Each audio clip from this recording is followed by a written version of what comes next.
हमारे संवाददाता पटना से जोड़ रहे हैं। रोज अलग अलग पार्टियों के दफ्तर में जाते हैं, बातें गुपचुप क्या होती हैं वो भी सुनते हैं और सुन करके एक अपना ओपिनियन बनाते हैं और बताते भी हैं कि दरअसल होने क्या जा रहा है। क्योंकि मुझे एक दिन इनसे बात हो रही थी और मैं चाहूँगा दर्शकों से ये बात साझा करूं। इनसे मैंने पूछा कि अरे मुकेश सहनी क्या करेंगे, रोज डंके की चोट पर कहते हैं कि मैं आरजेडी के साथ हूं और उन्हीं के साथ रहूंगा। तो इन्होंने मुझे कहा सर ऐसा बिल्कुल नहीं है, दूसरा विकल्प भी खुला हुआ है। तो मैं आपसे ये पूछना चाहता हूं सुजीत, आप ये बताएं कि दूसरा विकल्प वाकई खुला हुआ है? ये जो देर रात की मीटिंग चल रही है, पिछले बार हेलीकॉप्टर पे मछली खाया जा रहा था, संतरे खाए जा रहे थे, ये सिर्फ खाने भर के लिए संबंध है? दरअसल मुकेश सहनी अपनी पार्टी की बेहतरी, अपनी बेहतरी में लगे हुए हैं। उन्हें जितना बेहतर डील मिलेगा उधर चले जाएंगे, क्योंकि ये बात बीजेपी के लोग भी कहते हैं, यही बात आरजेडी के लोग भी कहते हैं, जेडीयू के भी लोग कहते हैं। निश्चिंत रहिए, चुनाव से पहले बहुत कुछ होने वाला है। होगा क्या सुजीत? दरअसल अंदर खाने क्या चल रहा है, आप इस बारे में बताइए। जी मुझे लगता है कि विकासशील इंसान पार्टी जो है ये उतनी ही सुर्खी बटोर रही है जितना बीजेपी और कांग्रेस और बाकी दल जो हैं बड़े वो बटोर रहे हैं। अब जहां तक रही आपने कहा कि अंदर की बात बताने के लिए, देखिए वो मुझे दिन और वो वक्त पूरी तरीके से याद है जब मैंने सवाल किया था। हालांकि ऑफ द रिकॉर्ड में बातचीत हो रही थी कि बीजेपी के लिए दरवाजा खुला है या बंद है। तो मेरे हाथ को पकड़ के बोला गया कि अरे ऐसा मत कहिए, नहीं तो बवाल हो जाएगा, ऑप्शन खुले रहते हैं, जिसका जिक्र भी मैंने आपसे किया था। और रही बात, इसी बात को लेके मैंने काउंटर किया था बीजेपी में जो टॉप लेवल के बीजेपी के नेता हैं उनसे। मैं बैठा हुआ था, मैंने उनसे स्पष्ट रूप से कहा कि मुकेश सहनी को लेकर के आप लोगों की रणनीति क्या है। मुझे एक लाइन में जवाब दिया गया कि निश्चिंत रहिए, वो हमारे साथ आ रहे हैं।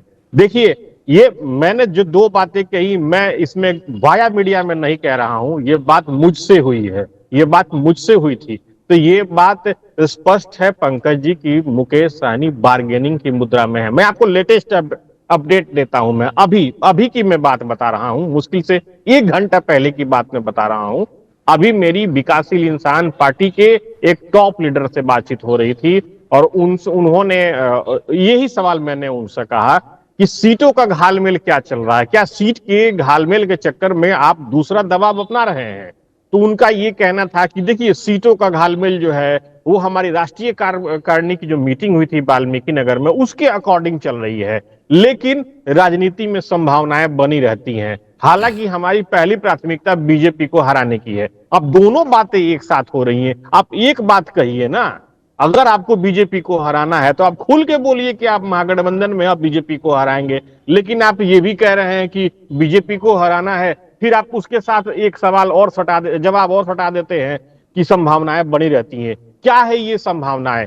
और देखिए पंकज जी, मुकेश सहनी की जो पहले की जो छवि है वो तो सब कोई जानता है। वो छड़े रुष्टा और छड़े तुष्टा की भूमिका में रह चुके हैं, कूद के इधर कूद के उधर, वो टक्कर देते हैं कूदने के मामले में सीएम नीतीश कुमार को, इधर से उधर जाने के मामले में।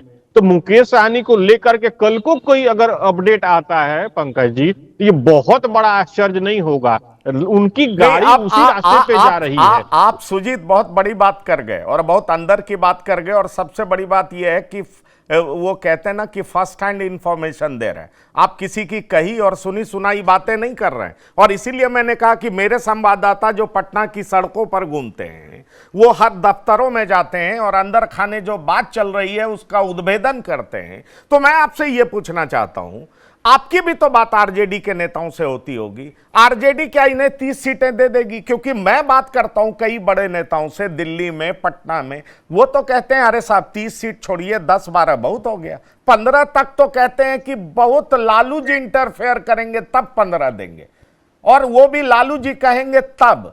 और इसके साथ साथ कह देते हैं कि अरे किनकी बात कर रहे हैं, वो हमारे साथ रहेंगे तब ना। ये आरजेडी के नेता कहते हैं, और वो नेता कहते हैं जो तेजस्वी यादव के इर्द गिर्द रहते हैं, उनके क्लोज कॉन्फिडेंट लोग, मैं उनका नाम नहीं लूंगा। तो मैं यही सवाल करना चाह रहा हूं कि आरजेडी 15 से ज्यादा नहीं देगी, 10, 12, मैक्सिमम लालू जी कूद पड़ेंगे तो 15। ऐसे में वो एनडीए जाएंगे तो बीजेपी कितनी सीटें देंगी? अगर आप दोनों तरफ की बात करें तो मुकेश सहनी की पार्टी को कितनी सीटें मिलेंगी? देखिए पंकज जी, मुकेश सहनी को बखूबी पता है कि वो एनडीए में रहेंगे तो उनको कितनी सीटें मिल सकती हैं और महागठबंधन में रहेंगे तो उनको कितनी सीटें मिल सकती हैं। उनकी कोशिश केवल एक चीज पे है कि वो ज्यादा से ज्यादा लाभ किस गठबंधन के साथ उठा सकते हैं। आप एक चीज पे गौर कीजिए, मुकेश सहनी हर जगह ये बयान देते हैं कि डिप्टी सीएम का पद उनको चाहिए और अति पिछड़ा का चाहिए।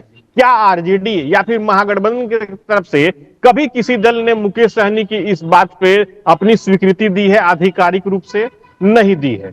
अब रही बात बीजेपी की, आपने जो बात कही ना कि जो टॉप लीडर है आरजेडी के, जो उनका ये कहना होता है कि कितनी सीटें मिले नहीं मिलेंगे, बिल्कुल सही बात है। ये मुकेश सहनी को भी पता है और आरजेडी को भी पता है कि आरजेडी कितनी सीटें उनको दे सकती है, महागठबंधन उनको कितनी सीटें दे सकता है। और आपको ये भी बता दूं मैं, अगर वो एनडीए में भी आते हैं तो कोई बहुत बड़ा उनको तख्ते ताउस नहीं मिलने जा रहा है।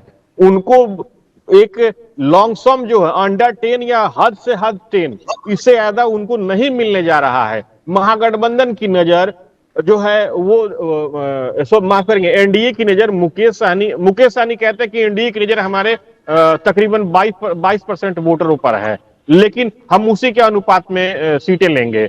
और सीधे सीधे एनडीए का ये कहना कि अगर आपको हम 10 सीट देंगे तो क्यों नहीं आपका हम 22% वोटर पे अपनी नजर रखेंगे। अब रही बात एनडीए की, तो एनडीए देखिए, एनडीए के भी कई नेताओं से मेरी बातचीत होती है। देखिए उनका सीधे सीधे एनडीए के जो नेता है वो है, चाहे जो भी नेता हो, जिस लेवल पे हो, जिनसे मेरी अच्छी बातचीत है, वो सीधे सीधे कहते हैं कि अरे वो जाएंगे क्या, वो तो वहीं जाएंगे। और जब मैं अगला सवाल करता हूं कि सीट कितनी दे रहे हैं, 10 या 12, तो उनका जवाब होता है बस इसी के इर्द गिर्द मान के चलिए। यानी कि मुकेश सहनी को बखूबी पता है पंकज जी कि उनको महागठबंधन में कितनी सीटें मिल सकती हैं या फिर एनडीए में कितनी सीटें मिल सकती हैं। उनका एक लाइन और है, वो ज्यादा से ज्यादा एडवांटेज किस गठबंधन से उठा सकते हैं किसी अन्य मामले में, बस वो यही तोल मोल के बोल चल रहे हैं।